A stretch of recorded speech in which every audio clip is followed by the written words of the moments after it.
It's time for our pit stop. Here, we take a brief rest. It's a time to refuel, recharge, and explore shorter topics that are meaningful and helpful to us RVers. Welcome to RV Out West. I'm your host, Brooks.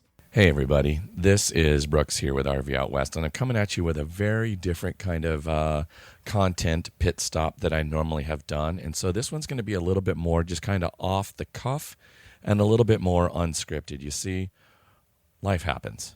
And this past week, actually more than a week, a little bit longer than that, we've had a lot of stuff going on in our family. And so putting out weekly content on top of working a 40-hour job, on top of being a dad and a husband and making sure that the kids are getting their homework done and that they're going to all their various different extracurricular activities, it has been a little wild. So I just want to share a little bit of a story this past week because there's a few lessons I've learned from it, and I just kind of wanted to share it from you. And I'll eventually tell you how it all kind of ties into RVing, since you are so kind to give of your time to just listen to a man on a mic.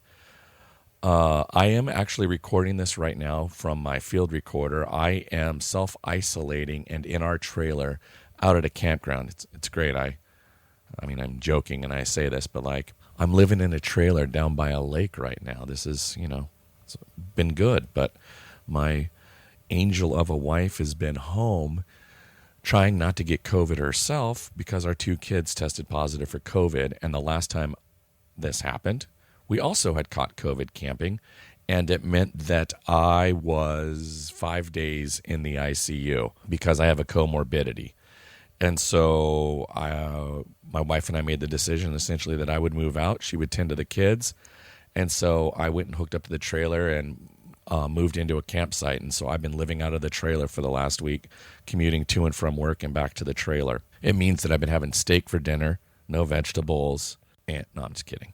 But anyway, the family got COVID when we were camping last weekend out at a KOA for the routine annual Halloween camping trip that we like to do. The KOA that we go to is really awesome about putting on an amazing Halloween festivities with hay rides and a haunted house, and there's a site decoration contest, and people go really crazy inflating their inflatables and decorating their sites, and the children put on their costumes and then go trick-or-treating around the campground.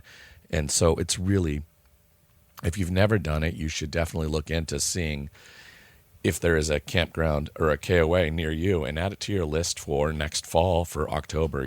I think it's fantastic. But so while my wife has been home tending to children with COVID and helping take care of them, we've also had some family health stuff going on both my side as well as on my wife's side of the family with some potential big, scary stuff. And so that's been weighing very heavily on our hearts. And then this morning, I get a phone call. It's Saturday, and I get a phone call at 8:30 from my wife in a panic telling me that our house had caught fire. And so we had one of those cadet in-wall heaters that came with our house when we bought it in 2014, and it looks like that cadet heater's been in the wall forever. And we remember 10 years ago-ish when we bought that the inspector's like, oh yeah, this isn't even operational, and he had tested it. And so we just always went under the assumption that it was a non-operational cadet in-wall fire heater. And this thing looks like it was installed in the 60s. And so we had our grocery shopping bags there in front of it in a different bag, and somehow it got cold enough here in the Northwest. We're in a cold frost freeze right now, so it's been dropping down into 28s at night, and so that heater must have kicked on and caught those bags on fire. So luckily it was smoldering, the house filled with smoke. My wife called 911, and the fire department came out and helped extinguish and put it out and do whatever. So it's pretty minimal fire damage and those kind of things, but still it's really scary. And what's even more scary is had the kids not had COVID, we would have been out camping at a KOA this weekend as well. And had that happened when we were camping, the house surely would have caught fire and and gone up, and this could have been a way, way, way worse situation. So I count our blessings that we were able to not have that happen. But this leads me to other lessons. And so, right? You take stock, and we all know, and I hope that each one of you knowingly loves and takes care of your family, and you let them know that. It's important to let them know that. And during tough times like this, I take a lot of good solace in the fact knowing that our family is strong, and that we are able to collectively work together to navigate situations like this and pull together and help each other out. That's ultimately what matters most. Yes, I take pride and value in the kind of work that I do professionally, but at the same time, that is my whole identity is not wrapped up in what I am in a job and what I do and how I help provide for my family. That is only one aspect of who I am. And so that really, I think, puts into perspective what really does matter most. But as I ramble about all of this, it really segues into, well, yeah, but Brooks, what does this mean, and how does this relate to RVing? And I think for me, it means a couple of things.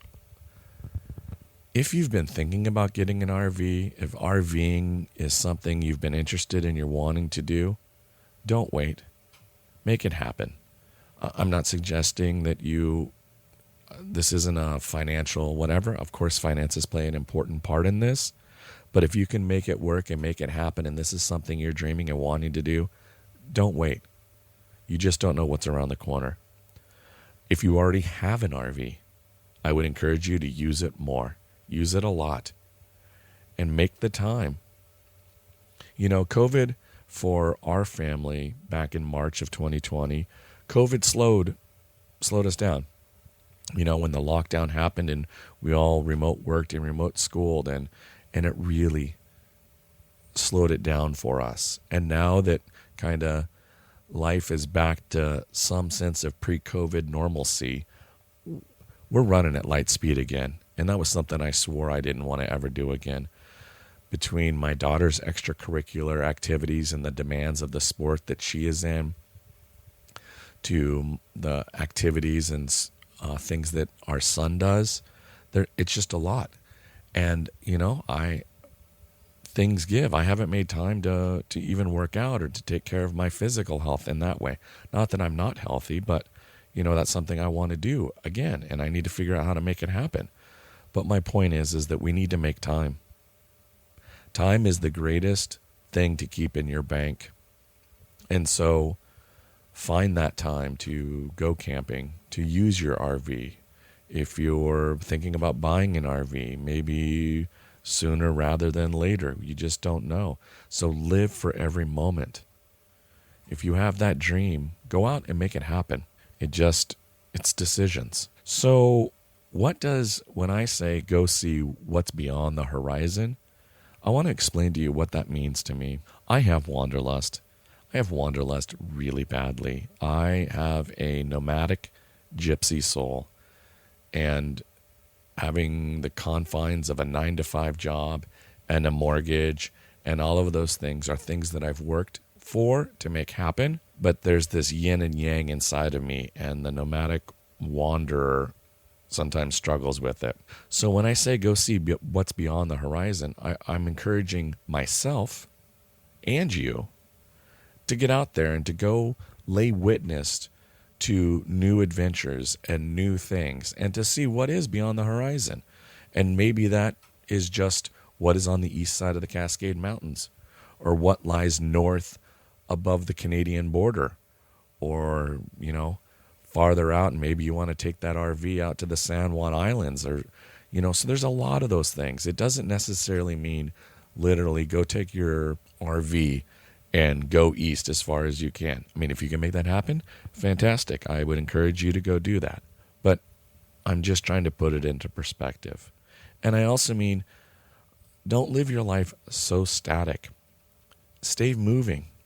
Be flexible in your thinking. Life throws curveballs, and so it's best to try to live your life with no regrets. And there are things that you can do to keep that happening. And so that's why I really say, go see what's beyond the horizon. I think it's an important statement. I think it's a good way to consider living your life and how to make those choices when looking to live your life. As I begin to wrap up this pit stop, I would like to share the lyrics from an artist that I enjoy listening to by the name of Duce Williams, and the song is called Maybe, and it seems very fitting for this particular pit stop episode. Maybe we can change our world around. Maybe we can raise this fertile ground. The time we have may never come around. Time we have can really be right now. Maybe we can change our world around. Maybe we can waste this fertile ground. The time we have may never come around. The time we have can surely be right now. I would also like to take a brief moment to thank each and every one of you for tuning in to RV Out West, for becoming listeners. Please, if you haven't subscribed to the show, please, it's free. Subscribe to the show so you never miss an episode. But I just want to say thank you. I appreciate you tuning into the show each week, listening to what I have to say.